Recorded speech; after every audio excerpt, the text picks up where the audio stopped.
So hello guys, what's up and welcome back to my YouTube channel. It's me, your girl Barrister Neze, and this is Nezeville. I didn't intend to do a sequel to the BBL documentary, but the reactions, the conversation that video generated has made it incumbent for me to do so. You know, when we understand the root causes of an issue, we are more likely to address the real problems instead of just reacting to its consequences. It's just like these challenges that we are having with marriages. Forgive me, but you know, I'm so passionate about family units and marriages. So it's just like these problems that we're having with marriages now. And we're all saying, oh, divorce is so rampant, disintegration of marriages is so rampant. If you observe, I always first approach it from the why is it happening? What has changed now? And what can we do to manage it? So that is why you would hear me say that instead of saying my mother was so loyal, even if my father was angry, even if my father vexed for her, she would go and beg him, forgetting that 35 years ago, in many households, if daddy was angry, he could storm out of the home to work and not drop money for food. And you and your siblings with mommy may not see food to eat that day. So that thing that you are describing as humility may just have been survival.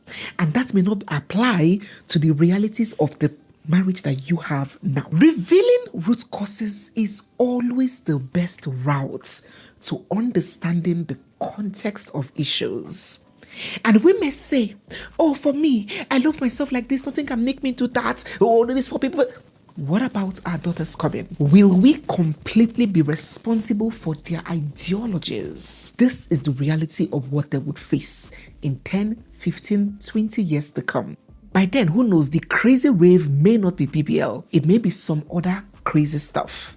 So let us equip ourselves with knowledge. Why are women altering their bodies and going under one procedure or the other for the sake of appearance? Number one, body insecurity and self-esteem struggles. Now, not every motivation to go under the knife is for prostitution or economic reasons.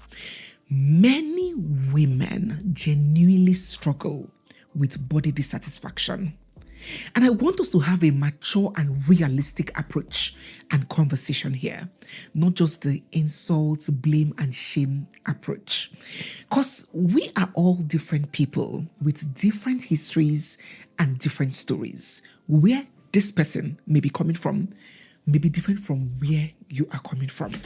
And how their own experiences have shaped their minds may differ from how ours have shaped us. Sometimes this body insecurity begins from childhood or adolescence, through mocking and teasing, through criticism from family members. You hear things like, see, as you just be like, man, that was a joke to you.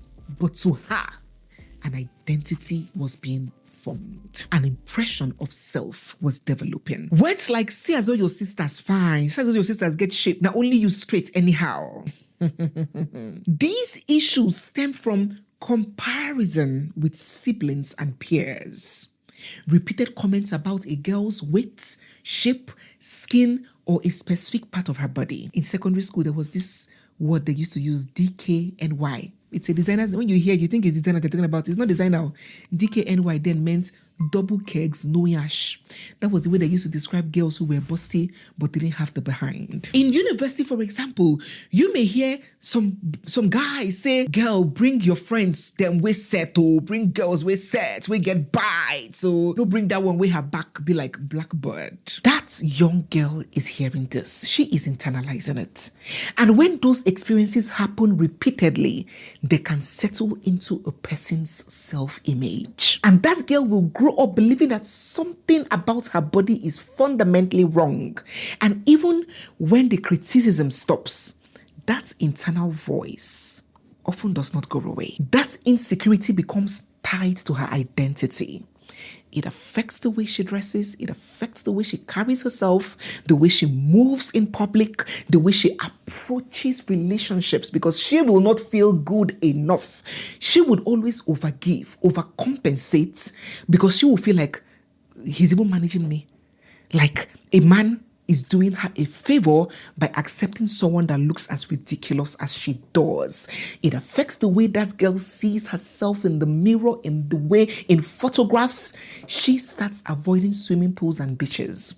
She starts feeling uncomfortable in intimate situations. Don't you know that there are some wives watching me that cannot put off the lights to be intimate with their own husbands because of how they feel about their bodies? So in that psychological state, when they are grown and they can afford it and they have the risk appetite for it, cosmetic surgery starts feeling like a solution to a long-standing burden. The expectation in this case is not promiscuity. It's not always promiscuity.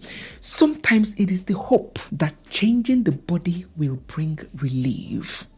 Relief from embarrassment, relief from comparisons, relief from feeling inadequate and unattractive and unworthy. But my queens, there is a deeper truth, a deeper issue. You see, surgery, it can change the body, yes, but it doesn't always resolve these psychological roots of insecurity. It doesn't. The one that is felt inside a place that nobody can see and no surgeon can reach. When it is an underlying self-esteem wound, that satisfaction from physical change can be temporary.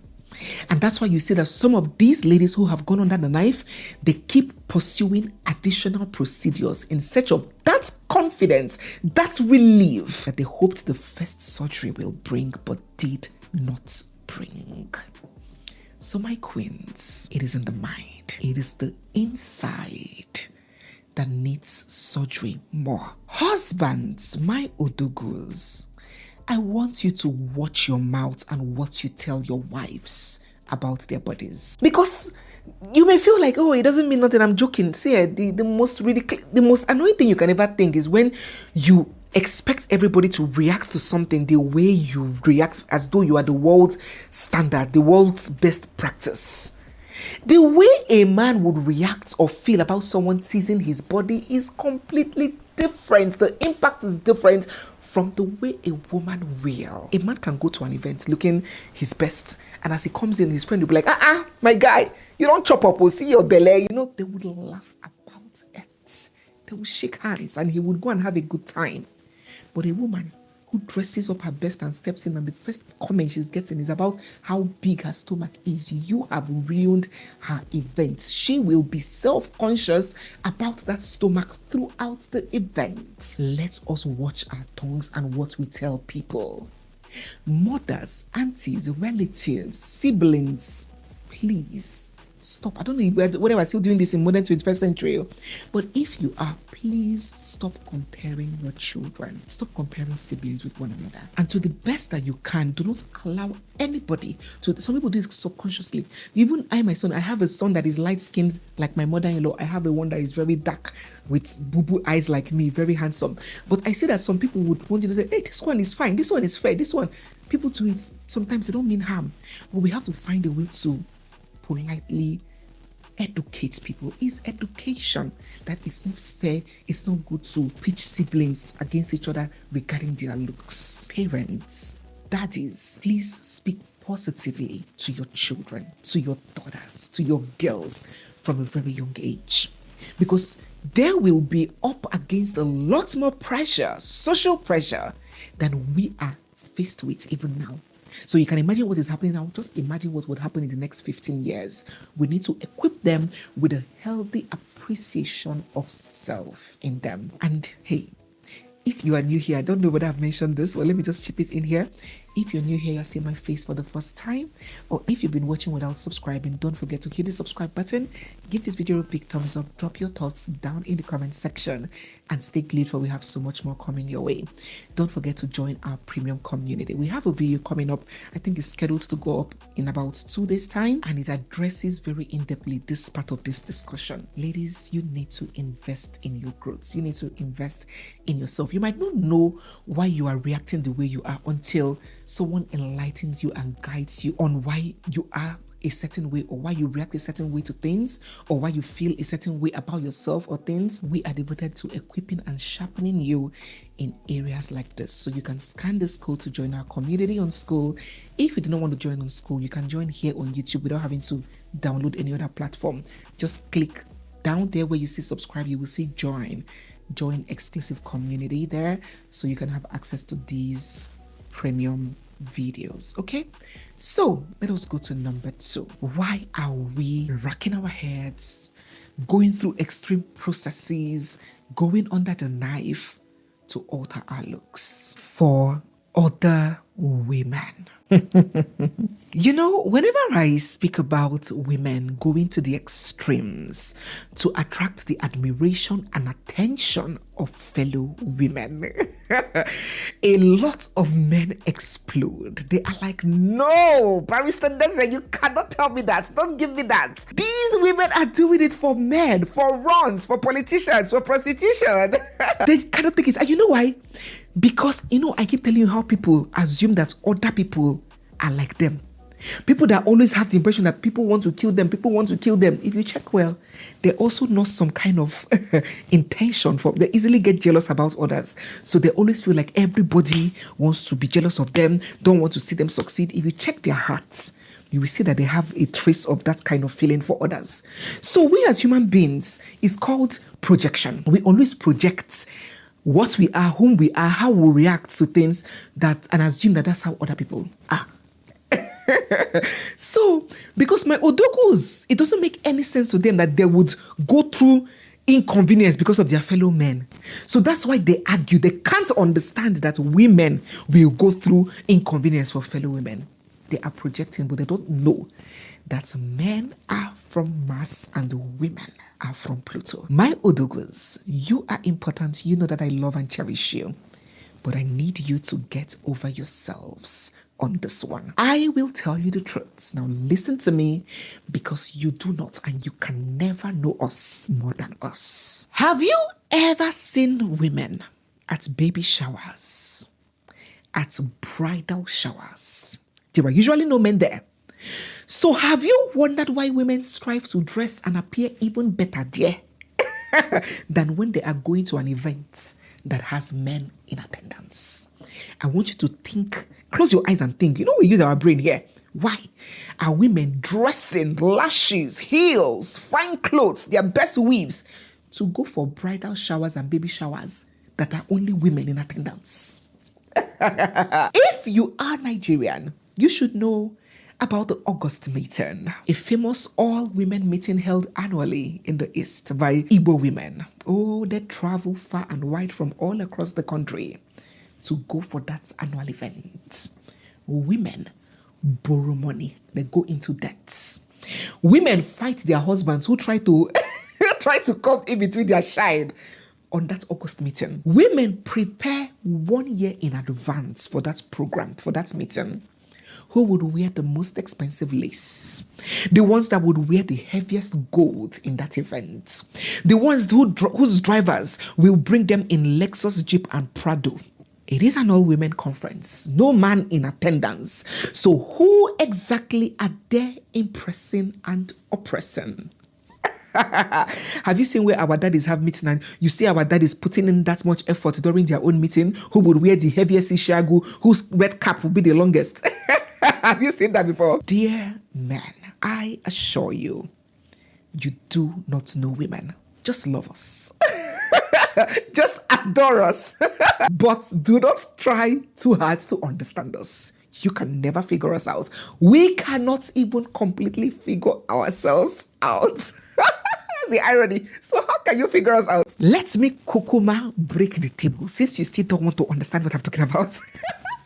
Do you know that a woman, the average woman, far prefers the compliment of another woman to that of a man? Are you aware? If a man tells a woman that she is looking good, she has been hearing it from men since she was 13. Since something began popping out of her chest. Now today, she has been hearing those compliments from a man. easily every day. But when a fellow woman, especially one who is gorgeous and good looking, tells a woman that she is beautiful, you're so beautiful, I love your dress, that woman's head swells more. It matters more to her. I can hold 2 weeks, one from Temu, that one advertised from Temu last month, if you watch that video, of maybe $50.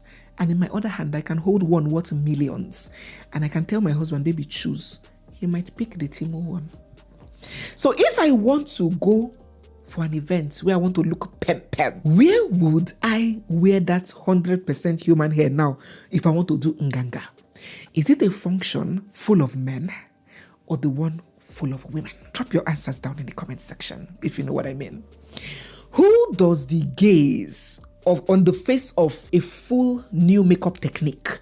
You know, we women, we have different makeup techniques. The contour today, this one.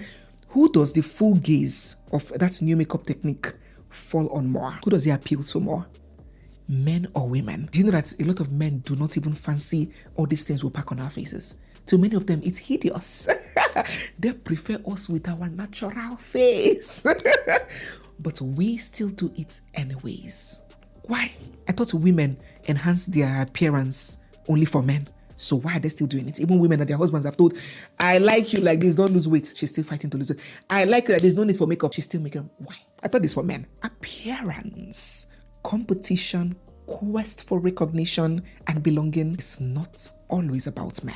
A large part of it happens within female social environments. Women often judge and compare themselves against other women in peer groups, in workplaces, in social circles, and even in online spaces. Men may think that many women go to the extremes to seek validation for them. But no, for women, validation from other women also carries significant social value. When Regina went under the knife to enhance her body, she was very married to a very wealthy man. She wasn't looking for a male customer to sleep with her for money, as many people put it when these BBL videos come out. When Elsie Okwacha, the basket mouth's wife, did hers, she was married to a wealthy man. When Caroline Danjuma did hers, her body, she was married to a billionaire. When Annie Dibia did hers, when Uche Obodo, who has just done hers, Choma Roland, Mabel Macon, Miss Waneka, I cannot begin to count them. So many married women married to billionaires. So why are they still going under the knife? They were looking for other men to come and sleep with them. So due to this subtle hierarchy amongst women, amongst many women, let me put it that way, cosmetic procedures can become part of competitive cycles. When one person improves her appearance surgically, it can raise the perceived bar, in quotes, and many other women begin to feel pressure to match that transformation. So believe me, the motivation is not always about attracting men. Sometimes it's about gaining recognition. It's about getting admiration. It's about achieving status within female social ecosystem where appearance functions almost like currencies. It is very important that we understand that fact. Number 3, another reason why a lot of women are taking to extremes to enhance their looks. And now, this video, these points are not just about the Brazilian butt lifts. I'm talking about liposuction, tummy tucks, facelift, several kinds of face reconstructions, procedures. There are many of them. Now we are seeing 20-something-year-old girls getting injections and fillers and one thing or the other, going under one procedure after the other. Just last week here, we saw influencer Ash Muzi doing one. We saw this young Big Brother Nigeria girl, Ilebaye, that calls herself the Gen Z body. That means she's still a Gen Z. She has already started taking one injection after the other. Another reason why this is getting crazy is what I would call the powerful influence of social media. You see, I do not think many of us have sat down really to understand the powerful influence of social media. How every day, our minds, our thoughts, our decisions, our ideals are subconsciously yet constantly being shaped and reshaped by the internet. Now, there is this thing I would call the social media beauty standards, especially on Instagram, TikTok, and Snapchat. No. Not YouTube. YouTube is a lot more realistic. It has a lot more mature audience. In fact, that's why it's my favorite social media, site.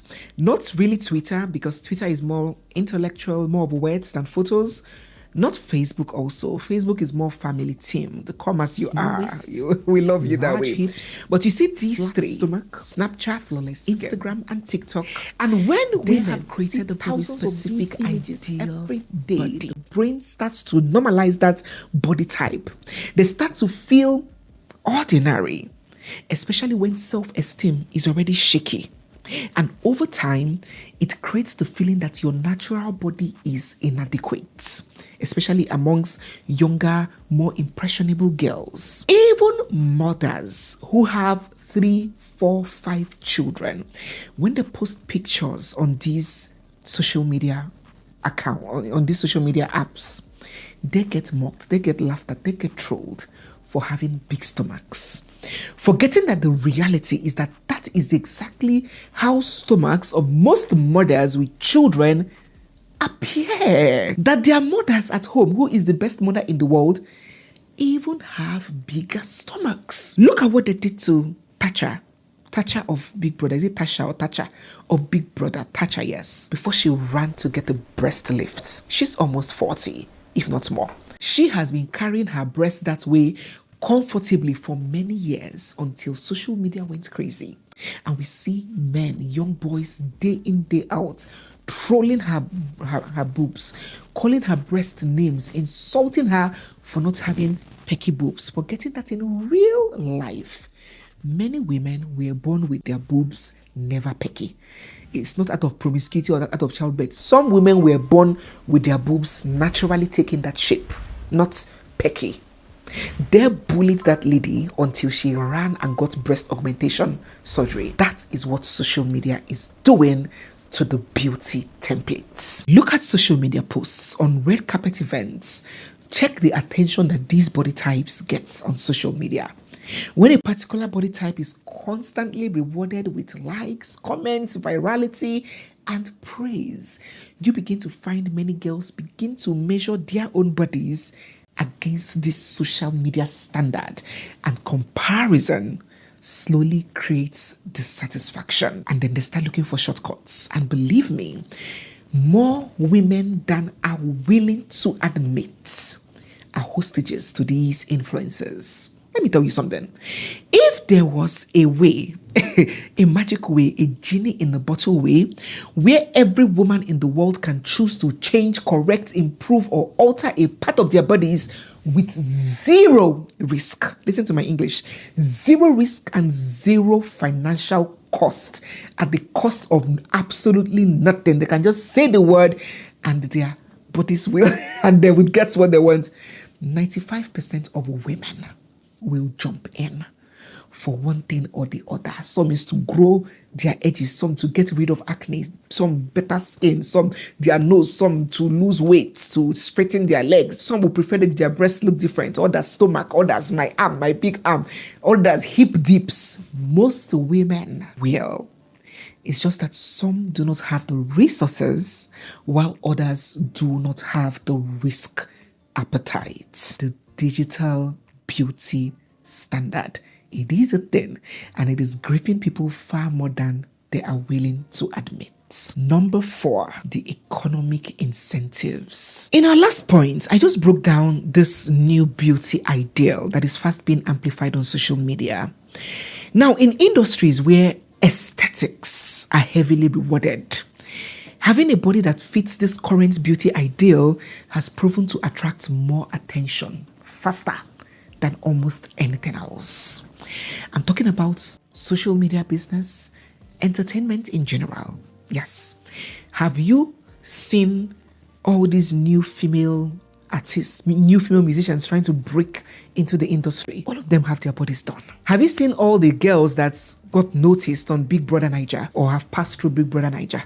From Nina to Fina, Mercy, Nengi, Lucy, Bam Bam, Liquor Rose, Angel, Venita, Chloe, almost all of them have gone under the knife. Why? Have you asked yourself why? Is everybody a prostitute? It's almost like people tend to notice and take you more seriously. Fan you, fams, or is it fans? Fan you that way when your appearance is compliant with that social media ideal that I pointed out. It's like in these kinds of businesses, entertainment, businesses that focus heavily on aesthetics, people tend to take you more seriously when you are looking that way. Talking about show business, influencer marketing, people believe that women who match that visual standard often gain advantage over others. And so appearance is believed to translate to economic opportunity in terms of larger social media followings, brand endorsement deals and opportunities, invitations to promotions, exclusive events, getting movie roles and movie premieres, and in general, just increased visibility in media space that can translate to income. Why do you think that somebody will be selling real estate house and it is just Botox that the camera will be focused on? Can you understand? Does it make any sense? Why do you think that somebody will be selling wigs and be twerking? Even food, somebody will be selling food that someone eats and is now accompanied, the advert is accompanied with a big butt. Clothes, in fact, you cannot even sell clothes on Instagram if you are not looking a certain way, if you're not surgically enhanced or having it naturally that way, because those things are getting higher engagements. Those posts are getting higher engagements. The products are getting seen more because of that. And then some women begin to view cosmetic procedures as strategic investments. And since online attention can now quickly be converted to money, surgery presents this entry ticket for these women. Last but not the least, for cryptocurrency business. Of course, I cannot end this video without acknowledging the fact that some of the people who undergo these procedures is purely for the business of cryptocurrency, where they believe that the more surgically enhanced their bodies, the more they would attract male sponsors and more desirable prospects. They see people like Ama Reginald, Sophia Ebuje, and all of these socialites with surgically enhanced bodies, balling, living the life, and dripping in designers, being flown to islands on private jets, and driving the latest cars and using the latest phones. And they desire that lifestyle. They do not believe that they can get it on their own, or the way their bodies are would attract the kind of wealthy men they want. So sometimes they believe that the only way to attract those wealthy men is to appear that way. I don't need to explain or discuss this one much. This one already speaks for itself. We know exactly what it means. So yes, my darling people, I wanted us to have this conversation holistically so that we can understand better. I got a lot of comments. This comment here was saying, Neze, can you please explain to me, is it really men? Do men really like it? Yes, men too, but that is not always the case. So it's good we discuss this so we can understand better. I know that it is easy for us to just say, oh, nobody can body shame me. If you can body shame you if you allow it. But maybe the foundation of that your confidence is anchored on is stronger, is not the same as the next woman. But will that be the same reaction of a girl who grew up with a father or a mother telling her that she's ugly? You now are in your house where you go to work and come back, eyes are not on you. It will be easy for you to say, oh, leave me and my big stomach, nothing concern me.